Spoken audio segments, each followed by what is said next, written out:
오늘 여러분 성경 갖고 계시면 성경 펼쳐 보셔도 좋을 것 같은데요.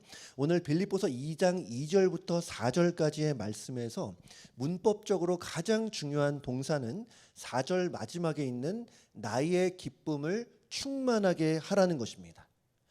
사실 나의 기쁨을 충만하게 하는 이 말씀은 원래 4절이 아니라 2절에 있어요. 한국어 성경에서는 4절에 있지만 원래 원어 성경과 여러분 갖고 계실 수 있는 그 영어 성경에서도 2절에 나옵니다. 우리 한국어 성경에서만 4절에 있는 것은 아마 이제 번역을 위해서 순서를 조금 바꾼 것으로 우리가 예상할 수 있는데요. 근데 여기서 중요한 것은 2절부터 4절까지의 말씀에서 주동사가 이거라는 거예요. 나의 기쁨을 충만하게 하라. 그러니까 오늘 이 빌립보 교회 성도들에게 바울이 간곡하게 부탁하는 것은 뭐냐? 빌립보 성도님들, 당신들이 나를 좀 기쁘게 해달라. 내가 좀 당신들로 인해서 기뻤으면 좋겠다라고 말하는 거예요. 그렇다면 어떻게 바울 자신을 기쁘게 할 수 있을 것인가? 오늘 2절 말씀 같이 읽겠습니다. 2절 시작. 마음을 같이하여 같은 사랑을 가지고 뜻을 합하여 한 마음을 품어. 여기 하단에 보면 complete my joy라고 있잖아요. 한국어 성경에는 4절에 있어요. 근데 2절에 있는 게 맞는데 그 조이를 어떻게 갖게 컴플리트 할 수 있느냐? 첫 번째 마음 같이 하고, 두 번째 같은 사랑 가지고, 세 번째 뜻을 합하고, 네 번째 한 마음을 품는다. 여러분 표현은 조금씩 다르지만 다 같은 말 아니겠습니까? 이렇게 똑같은 의미의 말씀을 반복하는 것은 강조의 의미가 있어요.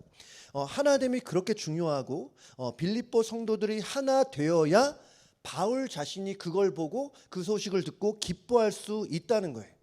빌립보 교회 성도들 제발 좀 하나 되어 주십시오. 하나됨의 공동체를 만들어 주십시오. 그래야 내가 기쁠 수 있습니다. 내가 좀 기쁘게 해주세요. 이런 부탁을 하고 있는데 여러분 언뜻 볼 때는 나의 기쁨을 충만하게 하라. 이 말은 조금 자기 중심적으로 들릴 수 있습니다. 또 이렇게 들릴 수 있잖아요. 좀 잘 좀 해줘. 날 좀 기쁘게 해줘. 좀 잘해야 내가 기쁜 거 아니겠어? 이렇게 들릴 수도 있는데 그래서 바울이 지금 본인의 기쁨을 위해서 권면하는 것처럼 보이기도 합니다. 하지만 이 바울과 이 빌립보 교회의 그 관계를 생각해 보면 그렇지 않음을 우리가 충분히 짐작할 수 있는데요. 이 빌립보 교회는 바울 자신이 개척한 교회예요. 물론 개척한 후에 다른 지역으로 옮겨 다니면서 선교 활동을 했긴 했지만 이 바울은 빌립보 교회를 참 사랑했습니다. 참 많이 사랑했다는 것을 이 빌립보 이 편지를 통해서도 우리가 충분히 알 수 있어요. 그런 차원에서 나의 기쁨을 충만하게 하라는 것은 단지 자신의 개인적인 기쁨을 위한 것은 아니었습니다. 이런 거예요. 제가 최근에 이 김창옥 씨의 글을 읽었었는데 이런 얘기를 들려줍니다. 어떤 사장님과 이 직원들이 1년에 한 번씩 그 워크숍을 갔는데 거기서 폭죽을 막 터뜨렸다고 해요. 근데 일반 폭죽이 아니라 아주 스케일이 굉장히 큰 폭죽이었다고 합니다. 어쩌면 우리가 뭐 Fourth of July나 볼 수 있는 독립기념일에 볼 수 있는 어마어마한 크기의 그런 폭죽이었을 것으로 보이는데 전문가가 직접 와서 설치를 해줄 정도로 정말 돈을 많이 썼다고 합니다. 전 직원이 한 300명 정도 됐었는데 그 밤하늘에 막 그 폭죽을 쏘아 올리니까 직원 모두가 그 모습을 보고 막 환호성을 지르면서 너무 좋아하더라는 거예요. 모든 사람들이 그 직원들이 감격하면서 그 밤하늘에 쏘아 올린 그 폭죽을 보고 있는데 한 사람은 그 폭죽을 보지 않았다고 합니다. 누구였을까요? 사장님이었어요. 여러분 그 사장님은 폭죽을 보지 않고 폭죽을 보고 좋아하던 행복해하던 직원들을 봤습니다. 그리고 그 폭죽을 보는 직원들의 얼굴보다 더 환한 얼굴을 갖게 됐습니다. 김창옥 씨가 마지막으로 이렇게 말해요. 그때 알았습니다. 사장님의 폭죽은 직원들의 행복이구나. 여러분 그런 차원에서 바울이 나의 기쁨을 충만하게 해달라 하는 말은 이기적인 바람이 아닙니다. 내가 사랑하는 빌립보 성도들이 하나 되고 그 안에서 행복해하는 모습을 보고 싶다는 간절한 기대입니다. 마치 직원들의 행복이 나의 행복인 것처럼 그러한 마음으로 오늘 사도 바울이 빌립보 성도들이 하나 되기를 원했다는 것. 여러분, 그리고 사실 이것은 사도 바울만의 마음은 아니었을 것입니다. 빌립보 교회를 향한 하나님의 마음도 이와 같지 않았을까 싶어요. 사실 이 빌립보 교회는 선교에 열심히 있었고 또 뭐 구제도 열심히 했지만 정말 부족함이 없는 교회처럼 보이기도 했습니다. 다른 교회들이 다 선교 활동 후원 중단할 때에 이 빌립보 교회만큼은 끝까지 선교를 후원하기 위해서 바울과 함께 했어요. 동역했어요. 근데 이 빌립보서의 내용을 보면 한 가지 부족한 점이 있었던 것으로 보입니다. 이 교회 안에 이 갈등과 다툼이 있었던 것으로 보이고 또 교회가 둘로 나눠지는 일도 있었던 것으로 보입니다. 몇 가지 구절만 보면 충분히 우리가 유추할 수 있는데요. 빌립보서 1장 15절에 이렇게 말해요. 어떤 이들은 투기와 분쟁으로, 어떤 이들은 착한 뜻으로 그리스도를 전파하나니. 여러분, 그리스도를 전파하는 사람들은 나름대로 신앙에 열심히 있는 사람들이에요. 그 사람들의 동기가 뭐였습니까? 어떤 사람들의 동기는 투기와 분쟁이었어요. 또한 두 번째 2장 14절에 이런 말합니다. 모든 일을 원망과 시비가 없게 하라. 사도 바울이 원망과 시비가 없게 하라는 것으로 봐서 거꾸로 뒤집어 보면 원망과 시비가 빌립보 교회 안에 있었음을 우리가 추측해 볼 수 있습니다. 또한 마지막으로 4장 2절 말씀 우리 같이 볼까요? 시작. 내가 유오디아를 권하고 순두개를 권하노니 주 안에서 같은 마음을 품으라. 여러분, 많은 학자들은 사도 바울이 빌립보서를 쓴 목적이 여기에 있다고 생각합니다. 제가 다시 읽어볼게요. 내가 유오디아를 권하고 순두개를 권하노니 주 안에서 같은 마음을 품으라. 여기서 유오디아와 순두개는 이 교회의 여성 지도자들로 보입니다. 그리고 이 유오디아와 순두개가 갈등 관계에 있었는데 그래서 교회가 둘로 갈라져 있었던 거예요. 그러니까 유오디아 파와 순두개 파가 있었던 거예요. 유오디아, 아마도 둘 다 여성의 이름입니다. 유오디아 권사님 파와 순두개 권사님 파, 이렇게 둘로 나뉘었던 것으로 우리가 볼 수 있습니다. 그러니까 사도 바울은 오늘 이 말씀을 통해서 간접적으로 그것은 잘못된 일이라고, 제발 좀 우리가 하나됨의 공동체를 만들어 가야 한다고 힘주어 말하고 있는 것이죠. 여러분, 교회가 교회되기 위해서 가장 필요한 것은 하나됨입니다. 이 교회가 교회를 부르신 하나님의 부르심을 잘 따라서 사명을 잘 완수하기 위해서 필요한 것도 하나됨이에요. 교회는 원래가 하나됨의 공동체입니다. 여러분, 성경에서는 교회에 대해서 참 여러 가지로 비유를 하는데요. 가장 대표적인 것은 몸된 교회입니다. 그리스도의 몸이라는 거예요. 우리가 그런 말 많이 하잖아요. 주님의 몸된 교회. 어떤 의미입니까? 여러분, 몸이라는 것은 뗄래야 뗄 수 없는 거잖아요. 손가락이 손바닥이 마음에 들지 않는다고 해서 손으로부터 벗어날 수 없어요. 코가 보니까 얼굴이 좀 마음에 들지 않아요. 안경도 가까이 있는 게 너무 싫어요. 코가 빠져나와? 여러분, 그건 말이 안 되잖아요. 마찬가지로 예수님의 교회는 예수님의 몸으로서 각자의 역할이 다르고 은사가 다르고 또 모양이 다를 수 있지만 교회는 하나여야 한다는 거예요.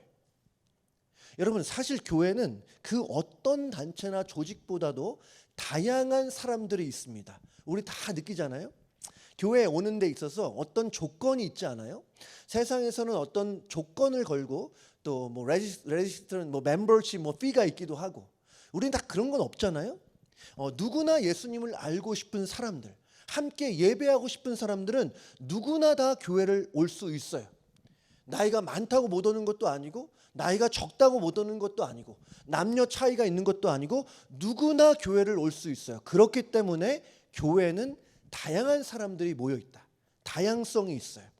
하지만 여러분, 다양함에도 불구하고 교회는 태생적으로가 하나됨의 공동체입니다.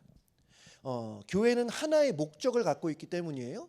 하나님의 영광과 그리스도의 복음을 위한 그 한 가지의 목적을 갖고 있기 때문에 교회는 하나이어야 합니다. 예를 들어서 우리 농구 경기를 하잖아요. 농구 경기를 하면 그 팀에 선수가 5명이지만 후보가 더 많아요. 그죠? 근데 농구를 정말 잘하는 실력 1번부터 2, 3, 4, 5번 실력 순으로 그렇게 5명을 뽑진 않죠. 농구에서 뭐 포인트 가드도 있고 뭐 슈팅 가드도 있고 포워드도 있고 센터도 있는데 이 선수들의 역할과 능력이 다 달라요. 하지만 선수들은 다른 역할을 하면서도 한 마음이 되어서 어떻게든 어떻게 해요? 상대방의 그 골대에 더 많은 점수를 넣고 점수를 얻으려고 합니다. 그러니까 선수들은 경기를 이기기 위한 한 가지의 목적을 가지고 다양한 역할들을 감당하는 것이죠. 그러니까 원팀이에요. 하나의 팀이에요. 여러분, 이처럼 교회는 하나의 목적을 가진 하나됨의 공동체입니다. 그런데 우리가 잘 알지만, 안타깝게도 우리가 잘 알지만 참 교회가 현상적으로 나눠지고 갈라지는 모습들을 많이 보게 됩니다. 여러분, 직접적으로 경험하신 분들도 계실 것이고 또 간접적으로는 우리 아마 대부분은 다 들어오셨을 거라고 생각하는데, 여러분, 그런 모습은 참 안타까운 모습이고 교회답지 못한 모습이에요. 여러분 또한 정말 그것을 볼 때마다 하나님의 마음은 얼마나 아프실까, 이런 생각도 우리가 가져야 될 거라고 생각을 합니다. 무엇보다 하나됨을 지키지 못하는 것이 우리를 하나 되게 하신 하나님의 마음을 아프게 하는 것이에요. 그래서 오늘 사도 바울은 이 교회가 하나됨의 공동체로 서기 위한 방법을 몇 가지로 제시하고 있습니다. 먼저 3절 상반절 보겠는데요. 우리 같이 읽겠습니다. 시작.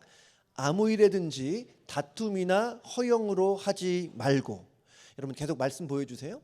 여기서 다툼이라는 것은 우리가 보통 생각할 때에 싸움, 말다툼 이 정도로 이해할 수 있는데, 영어 성경을 보면 오늘 나온 것처럼 selfish ambition이라고 번역해요. 이기적인 욕망이라고 생각할 수 있습니다. 특별히 남과 경쟁하는 것, 남과 자신을 비교하는 그런 마음이라고 이해할 수 있습니다.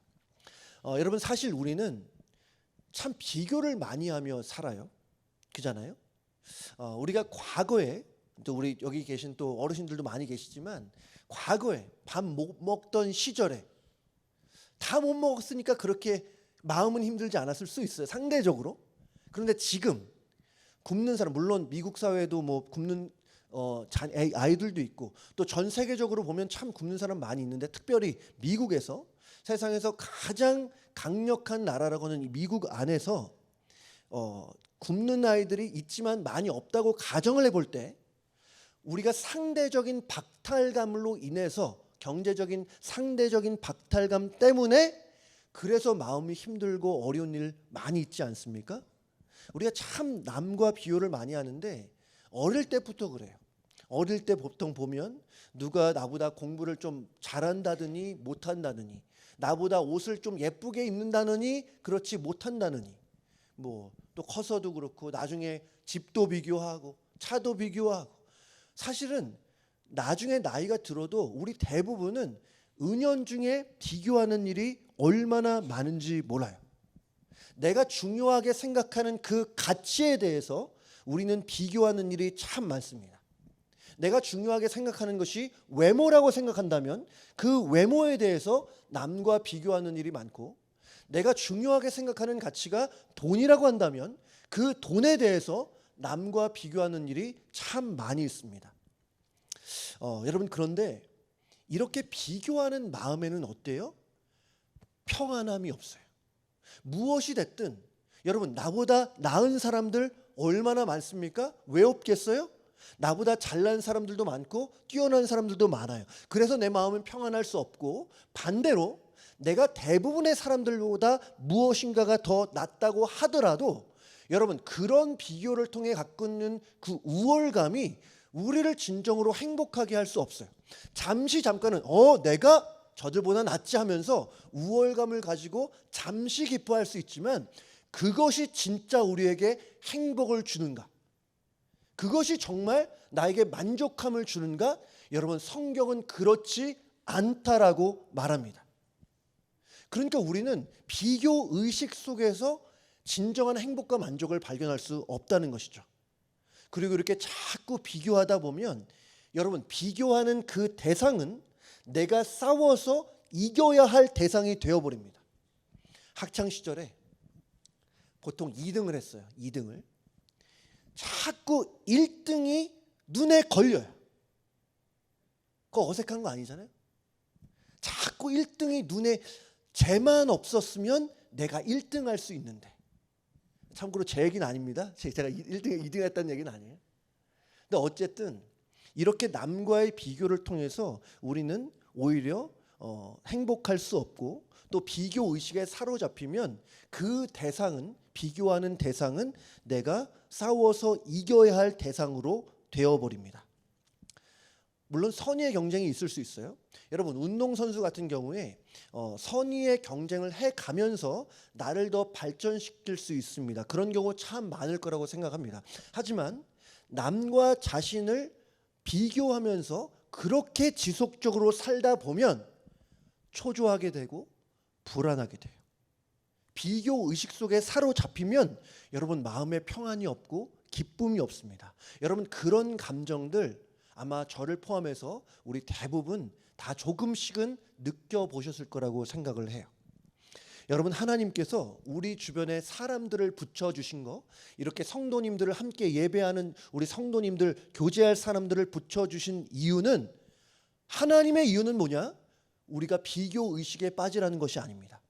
여러분, 하나님이 지금 우리를 부르신 것은, 이 자리로 부르신 것은 우연한 것이 아니에요. 목적이 있어요. 목적은 무엇이냐? 섬기라는 거예요. 여러분, 우리에게는 생각의 전환이 필요합니다.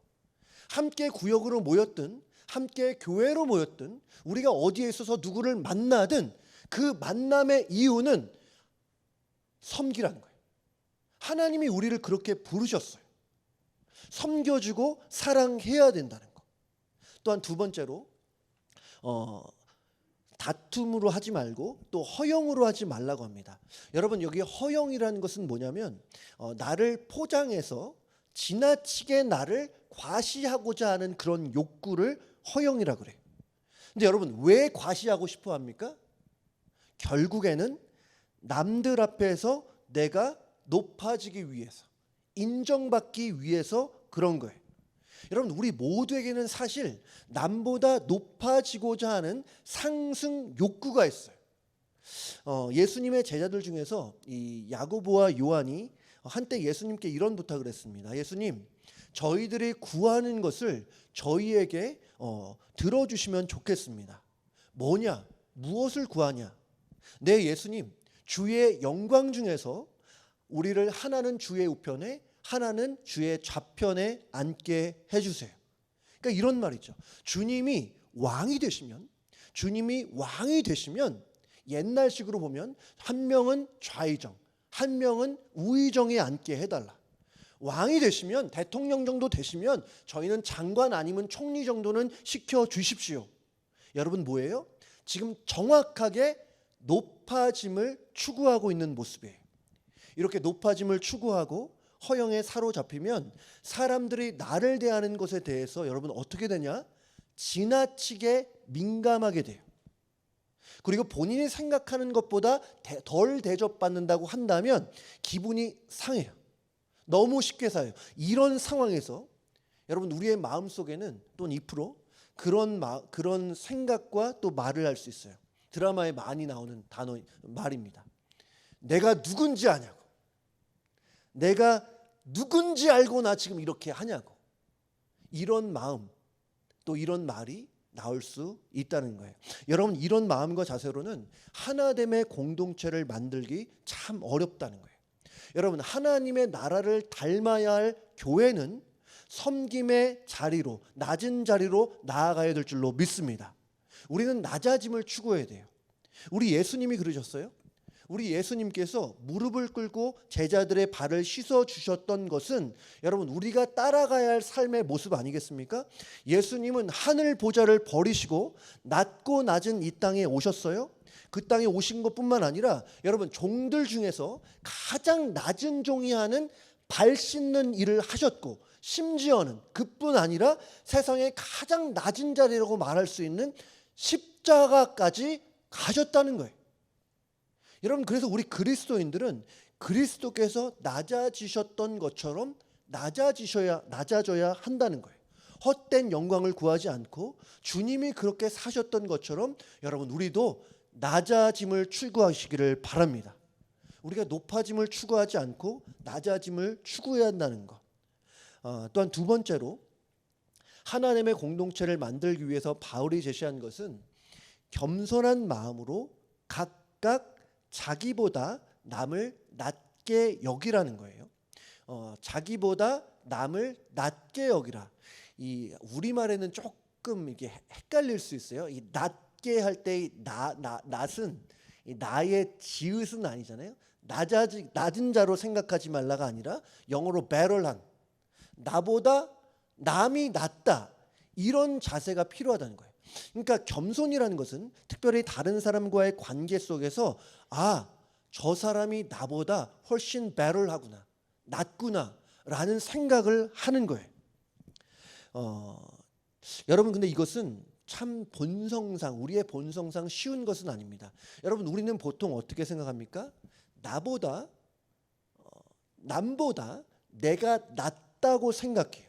문제 많은 저 사람들보다는, 나도 문제가 있지만 저들보다는 나의 문제가 훨씬 적다고 생각하기도 하고, 저들은 잘못이 너무 많기 때문에 상대적으로 문제가 적은 내가 그들을 지적하고 그들을 고쳐내야 한다고 생각합니다. 우리 대부분 그럴 거라고 저는 생각하는데요. 왜냐, 그것이 본성이기 때문에. 그런데 누가 이렇게 교만한지, 누가 겸손한지 참 알기 어려울 수 있어요. 물론 우리가 그의 언행을 통해서 어느 정도는 짐작할 수 있지만, 기본적으로 교만이나 겸손이라는 것은 눈에 보이지 않는 마음의 문제입니다. 그래서 내가 겸손한지 내가 교만한지 알기 참 어려워요. 여러분, 나의 교만을 가장 늦게 아는 사람이 누군지 아십니까? 누구죠? 네, 잘하시네. 내가 가장 늦게 알아요. 주변에 있는 사람들은 다 내가 교만한 거 아는데 나는 잘 몰라요. 마지막까지 모르는 게 나예요. 여러분, 겸손도 마찬가지입니다. 정말 겸손한 사람은 내가 겸손한지 몰라요. 다른 사람들은 내가 겸손한지 다 인정하는데 나는 아니라고 생각을 합니다. 근데 제가 오늘 누가 겸손하고 누가 교만한지, 다른 사람과의 관계성 속에서 누가 교만하고 겸손한지에 대한 그 바로미터를 여러분들에게 말씀드리고 싶은데, 미국 역사상 최고의 신학자라고 불렸던 조나단 에드워즈가 이런 말을 한 적이 있습니다. 제가 그대로 읽어볼게요. 영적으로 교만한 사람은 다른 사람의 죄를 신랄하게 혹은 경멸의 비웃음으로 가득 채워 말하는 경향이 있다. 그러나 진실하고 겸손한 기독교인은 같은 문제에서 침묵을 지키거나 슬픔과 동정심을 가지고 말하는 경향이 있다. 여러분, 무슨 말씀인지 아십니까? 교만한 사람들은 기본적으로 나보다는 다른 사람들에게 문제가 많고 죄가 많고 약점이 많다고 생각해요. 그래서 자꾸 어떻게 합니까? 자꾸 손가락질해요. 자꾸 문제를 지적하고 문제를 들추고 자꾸 비난해요. 조나단 에드워즈의 말처럼 다른 사람의 죄를 신랄하게 혹은 경멸의 비웃음으로 가득 채워 말하는 경향이 있어요. 반대로 겸손한 사람들은 남을 나보다 낮게 생각합니다. 그래서 남의 잘못을 지적하기 전에 겸손한 마음으로 침묵하기도 하고 나 자신을 돌아보는 일들이 많이 있어요. 그러니까 문제가 생기면 그 문제를 보고 나 자신을 돌아보는 그런 자세를 갖게 되는 것이죠. 혹시 부족한 모습이 나에게는 없는가? 여러분, 이것이 차이입니다.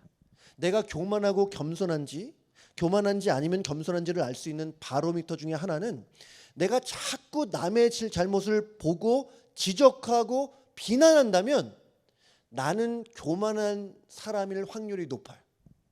반대로 내 눈앞에 문제가 보이다 하더라도 침묵하고 나 자신을 돌아보는 경향성이 있다면 그 사람은 겸손한 사람일 확률이 높다는 거예요. 여러분, 저는 이렇게 우리가 남의 연약함을 지적하기보다는 나의 연약함을 바라볼 수 있는 겸손한 성도님들 다 되시기를 주님의 이름으로 축복합니다. 여러분, 겸손한 사람이 많아질수록 교회는 더 단단하게 하나 될 수 있는 거예요. 또한 마지막으로 오늘 사도 바울이 말하는 것은 각각 자기 일을 돌아볼 뿐더러 또한 각각 다른 사람들의 일을 돌보라는 것입니다. 여러분, 이것도 마찬가지로 우리의 본성과는 맞지 않아요. 보통은 다른 사람들의 일을 돌보지 않고 자신의 일을 돌봅니다. 개 중에 좀 훌륭한 사람들은 나의 일을 돌본 후에 다른 사람들의 일을 돌봅니다. 그래서 보통은 나의 일보다 다른 사람들의 일을 우선적으로 생각하지 않아요. 대부분이 자신들의 일을 돌볼 뿐입니다. 그런데 여러분, 이런 면에서 오늘 사도 바울에겐 참 좋은 동역자들이 있었는데, 여러분 잘 아시는 그 바울의 영적 아들이라고 불린 이 디모데의 경우에 이 부분에 대해서 참 탁월한 사람으로 보여요. 빌립보서 2장 21절 22절 보면, 제가 읽을게요.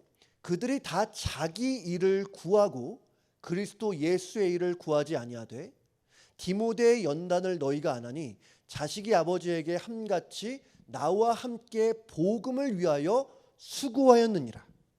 보통은 자기 일만 바쁜데 디모데는 자기 일보다는 그리스도의 일을 우선으로 두었다는 거예요. 여러분, 더군다나 이 바울의 동역자로서 바울의 손과 발이 되어준 사람이 바로 디모데입니다. 어떻게 가능했습니까? 자기의 일을 돌보기 전에 바울의 일, 하나님의 일을 하고 있는 바울의 일을 돌보았기 때문이에요. 여러분, 우리 교회 안에도 이렇게 다른 사람들의 일을 돌보는 분들이 참 많이 있습니다.